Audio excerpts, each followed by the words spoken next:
Which Baltimore Ravens players are under the most pressure for the 2023 season? We talk about offense, defense, and so much more coming up next here on Locked On Ravens. You are Locked On Ravens, your daily Baltimore Ravens podcast, part of the Locked On Podcast Network, your team every day.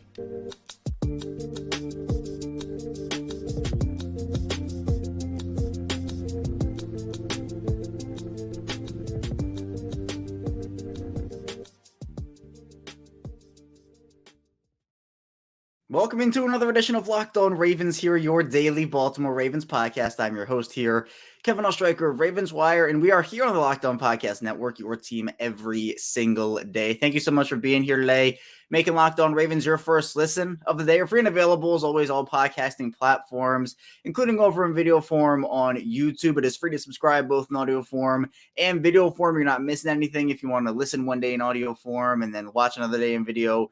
We are 5 days a week Ravens content. Either way you want to listen. And today's episode of Locked On Ravens is brought to you by LinkedIn. LinkedIn Jobs helps you find the qualified candidates you want to talk to fast. To post your job for free at linkedin.com/LockedOnNFL. That's linkedin.com/LockedOnNFL to post your job for free. Terms and conditions apply. And we are here at Taco Tuesday episode of Locked On Ravens on July 11th as we continue to just churn along and grind out that lull period of the offseason, as I call it. Training camp so close, just a couple weeks away. We're almost there. We've almost done it. Stay strong. Football is almost back, but we still talk football here on Locked On Ravens. Even in this lull period, we are a full year-round show on Locked On Ravens. So 5 days a week, Monday through Friday, every single weekday, Ravens news, analysis, updates. We have it here for you. So tell a friend, tell a family member if they like the Ravens, or maybe if they want the opposing perspective, we have them covered here with the best daily Ravens coverage. But we have a lot to dive into today because with the season approaching, I wanted to get into players who are under the most pressure for this season for Baltimore, because I think it's a big year for a lot of people. And especially when you're talking about some of the new additions, some players looking to prove themselves. And I think pressure is different for a different player. Like one player's pressure might be different than another player. So I want to we'll talk offensive players in the first segment, defensive players in the second segment, and then we'll move away from the pressure conversation in the final part of the show and look at some AFC North power rankings. We'll do, team by team, but I want to more so look at a couple of positions and a couple of areas on the team. So we're not going to do every single one, but I want to look at the main ones: quarterback, running back, some of those. So let's dive into it here. Let's look at players under pressure on offense first for the Ravens. And we'll just go position by position here. It's an easy way to do it, so why not? Start with quarterback. This is a pretty high-pressure year for Lamar Jackson. Now, when I say this, I'm not saying like, the players are going to be feeling the pressure and, they're going to be impacted by it. A lot of these players are going to be calm, cool, and collected. Lamar Jackson is definitely one of those. But in terms of why it is a pressure year for him, I think the health conversation is one factor where we know Lamar Jackson has suffered his 2 season-ending injuries on throwing plays while throwing the football, running away from pressure. But the reality is he has missed the back half of the season these past 2 years. Some people have already started to label Lamar as injury prone. I don't think that's fair off of 2 years of injury. People are like, the play style's finally catching up to him. And I'm like, it's funny you didn't watch how I got injured. I'm not putting the injury prone label on him right now. But for a lot of people, if a third straight year of a season-ending injury happens, that conversation will become a lot louder than it is right now. And even on top of the injury conversation, which again, I don't think is fair right now, but again, it's going to start to creep up. This is a high pressure performance year for Lamar to prove that, one, he's worth that contract. And I know a lot of people are saying, they paid him all that money. Why'd they pay him all that money? Well, I think personally he deserved it based off of everything he's done. There is some pressure for Lamar this year, 100%, especially with the accolades he's achieved and some of the greatness we've seen from him. Is he that player, or was that just a flash in the pan? Obviously, he's had continued sustained success, and my opinion on that is it is not a flash in the pan. But some people still are not believers. So big pressure year for Lamar Jackson. Also, I'd say Tyler Huntley's under some pressure this year. I think that's more immediate pressure, training camp pressure, preseason pressure. If he does not perform or doesn't have a strong preseason and training camp, Tyler Huntley could be on the move, as we talked about. If Anthony Brown proves or Josh Johnson proves that they can be the backup, and that Lamar, Anthony Brown, Josh Johnson trio, Tyler Huntley has starting experience, but the results have not been necessarily great for him. It's been more the defense. Huntley's performance, the deep ball accuracy is not necessarily there. So for me, Huntley's a guy that I think is definitely under a lot of pressure. Running back wise, J.K. Dobbins, big pressure year for J.K. Dobbins this year, obviously for health reasons. We know what J.K. Dobbins is when he's on the field healthy, one of the best running backs in the league, and somebody that I personally think, could earn a big money contract. But with the presumed holding he's at right now, he obviously believes he is worth more than the Ravens are, I guess, offering him at this point. He's someone who has to stay healthy, though, because for a guy that obviously underwent the surgeries, had to have the cleanup procedure last year, it's been unfortunate to see that the last couple of years unfold for him after such a promising rookie season. And now all of a sudden we're in year 4 of J.K. Dobbins, which is honestly kind of hard to believe for me. So Dobbins is someone who I definitely identify as a high-pressure guy. This one might be interesting. Patrick Ricard, to me, I know a lot of people have had the conversation about Ricard. What's his role going to be? But it seems like Ben Mason's like slowly creeping up. And I'm not saying like, oh, Ben Mason's going to take Patrick Ricard's job. But like, what if he does? Like, what if it happens that way? Ricard is a great player. But if the Ravens want to go more receiver, like they want to have more of a receiver out of the backfield in that, Ben Mason apparently had a pretty good couple of weeks of workouts and OTAs and mini camps, receiving the football, catching footballs. And if they feel like he's a better fit, what happens with Patrick Ricard? So I think Ricard, not that he has to prove himself. He's already proven himself as one of the best fullbacks in the league. And I really like him. And I hope the Ravens do keep him. But it just depends on what is fit for this team. Wide receiver, there's a lot of pressure. There's a lot of pressure for a lot of guys. Odell and Rashad Bateman, tons of pressure. I'd say for the same and also different reasons. I mean, both those guys, can they stay available? Can they stay on the field? But for Odell, it's more of who is he right now? I think Odell is one of the players who has the highest pressure, like if we're doing pressure rating, one of the highest pressure ratings on the Ravens right now, because a lot of people are doubting his ability, especially after having a couple of major injuries, to be the player that he was maybe in New York, or, not that his Cleveland tenure went great, but I think a lot of people attribute that more to Baker Mayfield than Odell at this point.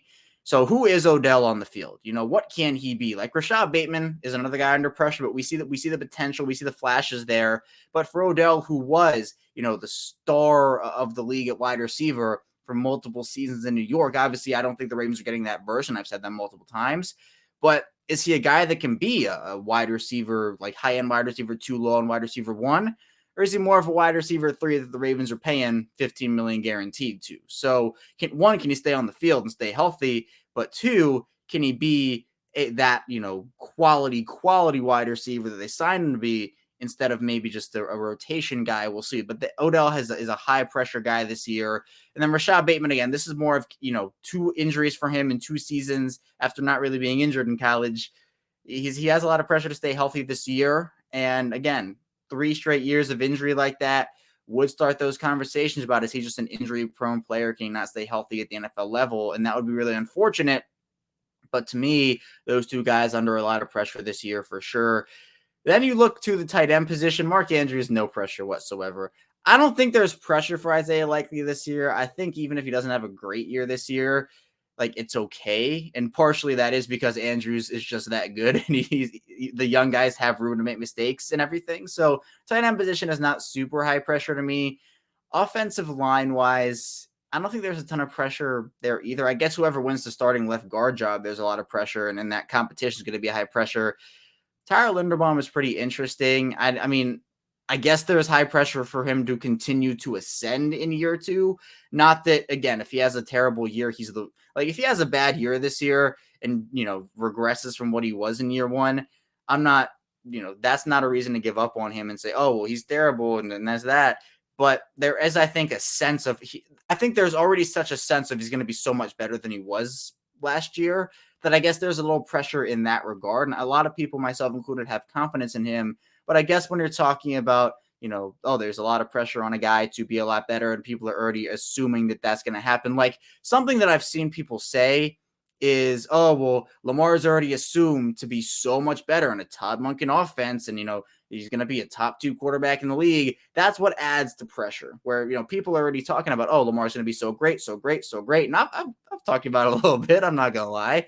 But that also, I think, adds pressure to as I've called it, the pressure rating. So lots of players on offense with that, but we're not done talking about pressures. We're going to talk about the defense and even throw a bit of coaching numbers in there as well, which coaches are under the most pressure. So be sure to stay tuned for our second segment here on Locked On Ravens. But first, this episode is brought to you by Bird Dogs, and Bird Dogs make you look good, and they have stretch khaki shorts that are designed to fit slimmer. I'm all for the khaki look, by the way, as you've probably heard if you listened to me before here.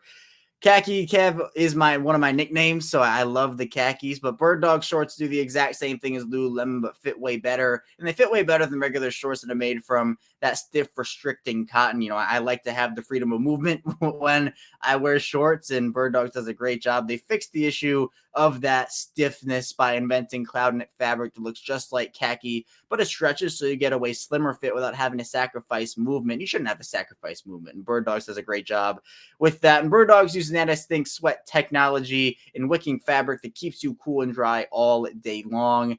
Go to birddogs.com/LockedOnNFL now or enter promo code LockedOnNFL for a free Yeti-style tumbler with your order. And that tumbler, it looks sweet. You got to get in on that deal. That's birddogs.com/LockedOnNFL or promo code LockedOnNFL for a free Yeti-style tumbler. You won't want to take your Bird Dogs off, we promise you. We're back here, our second segment of Locked On Ravens, Tuesday style. Kevin Oestreicher still here with you. Thank you so much for being with me here today on Locked On Ravens and for all the support here on this show. I'm excited for the season to start, obviously, as we don't ramp up content. We do 5 days a week, but it's been a while without football. So whether you're an everydayer here and you listen to me every day throughout this lull period of the offseason, I appreciate you. If you're new to the channel, welcome in. I hope you're enjoying the content. If you want to drop a little subscribe, you can hit the notification bell on YouTube as well, audio form. If you're listening in audio form, thank you for tuning in there as well. And if you're somewhere in between, thank you for tuning in also. Let's talk pressure, though. We talked offensive pressure, guys, in that first segment, but let's move on to the defense. And at the end, we will get a couple of coaches in there as well. Let's start off interior defensive line for the Ravens. This is a big year for a lot of guys on that line, especially because Calais Campbell is now out of the picture.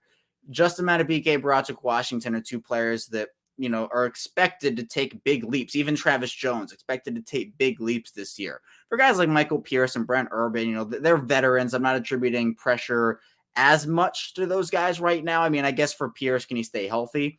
But for Washington, Madubuike, and Jones, there's a huge void to fill. And how are the Ravens going to fill it? Who's going to step up to the plate?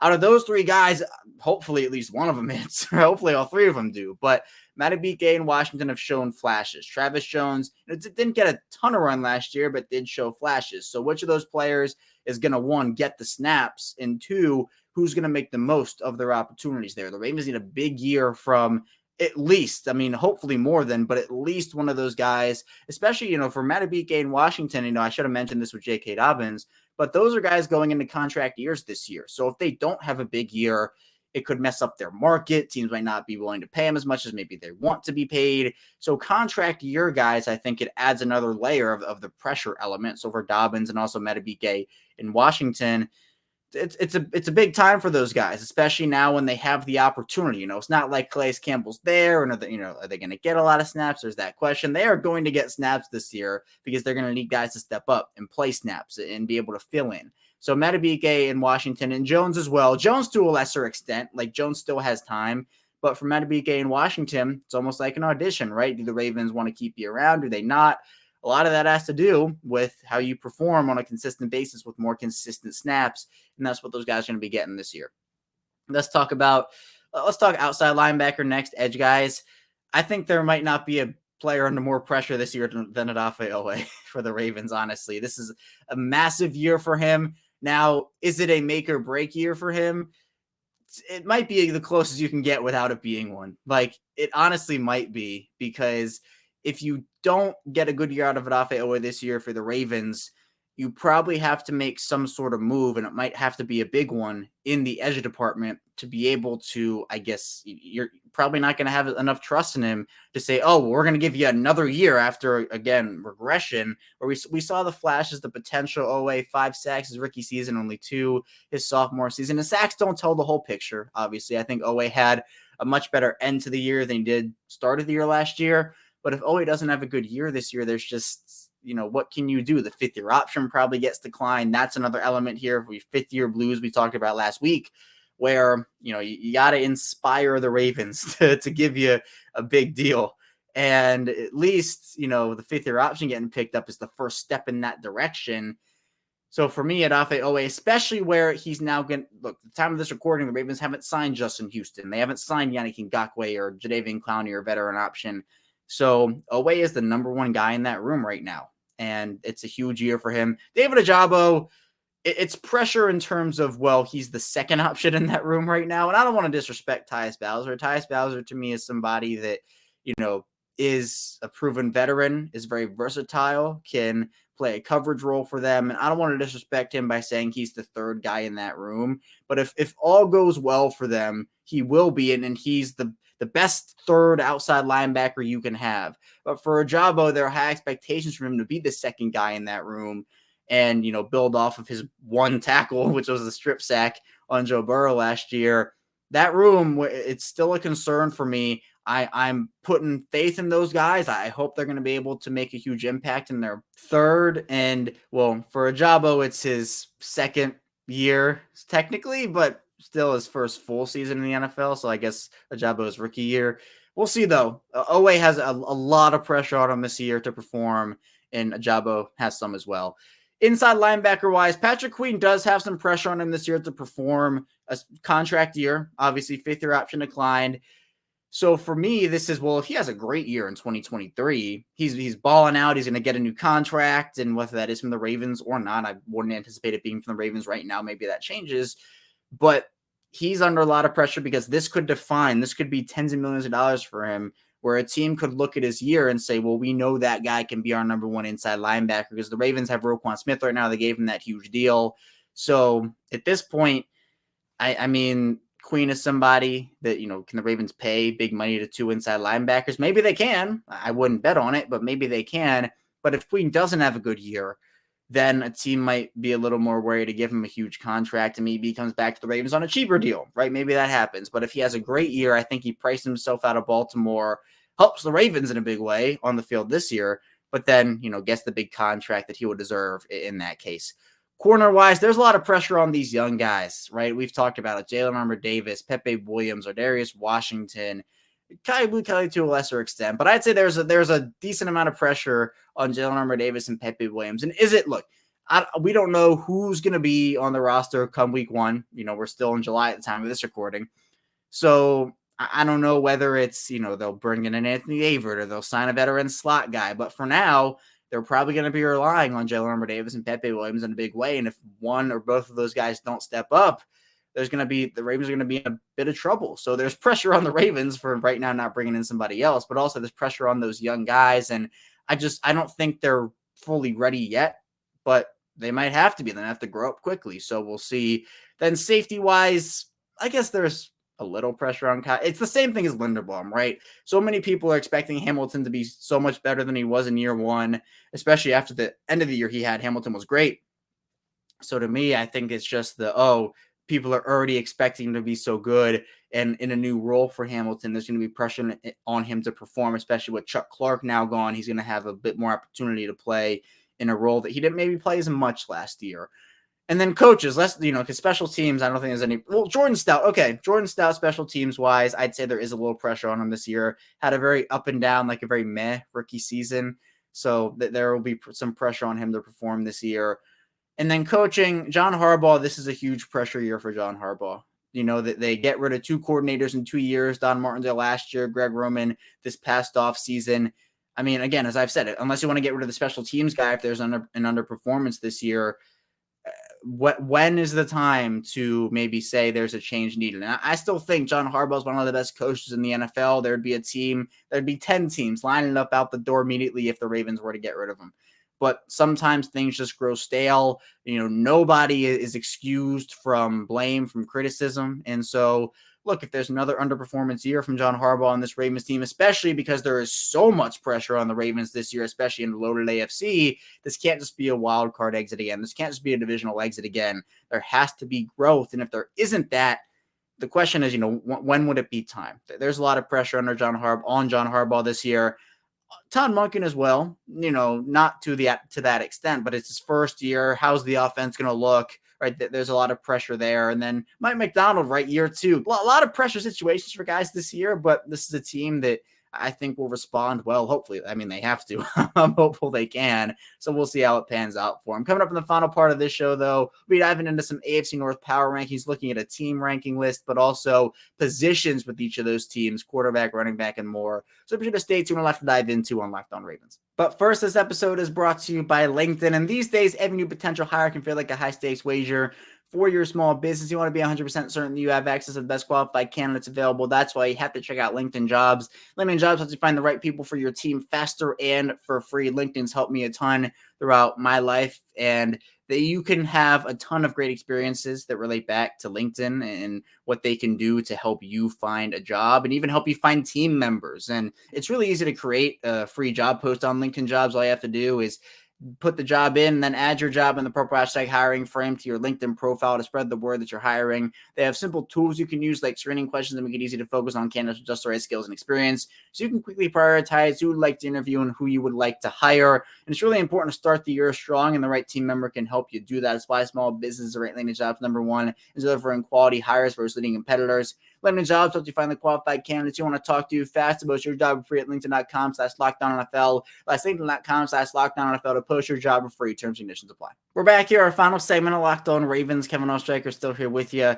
on this fine Tuesday. And thank you again for being here, making us your first listen each and every day on Locked On Ravens. We hit 1,000 episodes about a month ago, a little over a month ago on this show. I've been doing this since 2019. And I think this is a big year for Baltimore to hopefully replicate some of that 2019 success, because this is a team that I think super well balanced this year. Now, look, the 2019 Ravens are gone, right? There's no bringing them back. 2019 Lamar is gone, but 2023 Lamar, as we talked about on yesterday's show, could be setting up to win a second NFL MVP. So if you want to check out how and why that could happen, be sure to check out yesterday's show. But let's talk AFC North now. You know, we've talked a lot this offseason about the North, how good it's going to be. I think it's going to be really good. They could potentially have 3 playoff teams in that division, maybe 4, but the AFC is just, it's so loaded this year. But I wanted to do a sort of like a power ranking type deal for the AFC North. And obviously that involves, team ranking, 1 through 4 there, but also positionally. So look, let's just talk quarterback right off the bat here. Lamar Jackson, Joe Burrow, Kenny Pickett, Deshaun Watson. I think, when you talk about 1-2, obviously Lamar Jackson and Joe Burrow, it's those two to me. There's an argument to put each guy over the other. For Lamar, he hasn't been on the field. For Joe Burrow, the consistency, like the Ravens last year, when the Ravens played Joe Burrow fully healthy and when they played their guys, Joe Burrow looked mortal. And Joe Burrow was really good last year. He was really, really good. And Lamar Jackson was really, MVP level to start the year, but then kind of fell off. It is so close between those two. I mean, I probably still give it to Lamar by literally a hair, and it could flip either way. But this is the last, again, if Joe Burrow has another good year and Lamar doesn't have the year we're expecting, Joe Burrow takes that, and you can argue the Joe Burrow playoff success compared to Lamar's playoff success. There are a lot of arguments for both players, but I just think that Lamar, there is more total upside there. But Joe Burrow still, both these guys are some of the best quarterbacks in the league. And I do not blame you if you put Joe Burrow above Lamar right now based off of the past 2 years and how that has gone. But, I'll get flack for it. I don't know. I'll still say Lamar by a literal hair is above Joe Burrow. Then Deshaun Watson at 3, and then Kenny Pickett at 4. Running back wise, this is a loaded running back division. I'll put out J.K. Dobbins for the Ravens' sake, then Najee Harris for Pittsburgh, and Nick Chubb for Cleveland, and Joe Mixon for the Bengals. I think Nick Chubb is one of the best running backs in the league. He'll be my number 1 guy. Between Mixon, Harris, and Dobbins, it's so weird because I want to put Dobbins at 2, but then the health. And Joe Mixon's somebody, it's weird. Joe Mixon hasn't had the most pristine injury and obviously record in terms of multiple things, honestly. But I'll put Mixon at 2, Harris at 3, Dobbins at 4. That hurts me a lot. But the literal only reason Dobbins is at 4 is because of health. If this was a no conversation about health, I'd put Dobbins probably at 2, maybe 3. But the only reason I'm putting Dobbins at 4 right now is because of the health. Harris, there have been some inconsistencies. There's a lot of potential, but I just think Mixon is the more proven player right now. And, hopefully Dobbins has a great year and I can put him at 2 and that'll be that. But health-wise, I want to see him play a full 17-game season, not outside of his rookie year. So that's where I am on that. That's my viewpoint in that regard. Let's talk wide receiver rooms, though, right? This is a conversation we had between the 4 teams here. Cincinnati's number 1, for a lot of reasons. Jamar Chase, Tyler Boyd, T. Higgins. But then, it's between, honestly, to me, Pittsburgh is 4, which is kind of crazy, between George Pickens, Deontay Johnson. But Allen Robinson is their 3rd guy. And to me, he is the worst wide receiver 3. Like, you can argue about Deontay Johnson, a lot of drop issues. George Pickens is going to be the wide receiver 1 on that team this year. That might be a bold prediction, but he's going to be so good for him. But Pittsburgh to me is 4. So then it comes to Cleveland and Baltimore. Odell, Rashad Bateman, and Zay Flowers is the top 3 versus Amari Cooper, Elijah Moore, and Donovan Peoples-Jones. I'll put Baltimore at 2. I just think there's more potential and more ability in that room. I just think, again, for Peoples-Jones, I loved him coming out of Michigan. I wanted the Ravens to take him in like the 3rd round. He's come on really strong.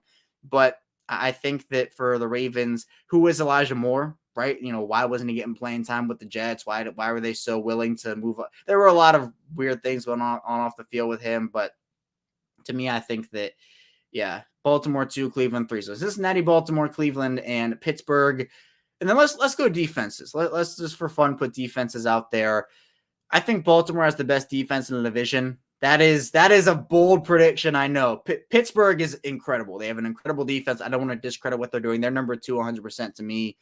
But my bold prediction is Baltimore's defense, the way they finished the year last year, you cannot discredit TJ Watt and Cam Hayward and Minkah Fitzpatrick and all those guys, right? But I don't know. I'm putting my trust in Roquan Smith and Marlon Humphrey and Marcus Williams and all those guys and Mike McDonald to have a great year this year.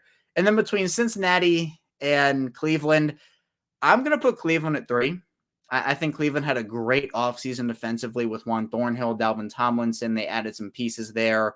Obviously, Myles Garrett as well. They added Zadarius Smith. I'll put Cleveland at 3 and then Cincinnati at 4. They lost Jesse Bates. They're getting Jadobi Awuzie back and a couple of other guys, but I think that's what I'll do there. And then coaching-wise, coaches, this one's tough because, between Mike Tomlin and John Harbaugh, you can't go wrong.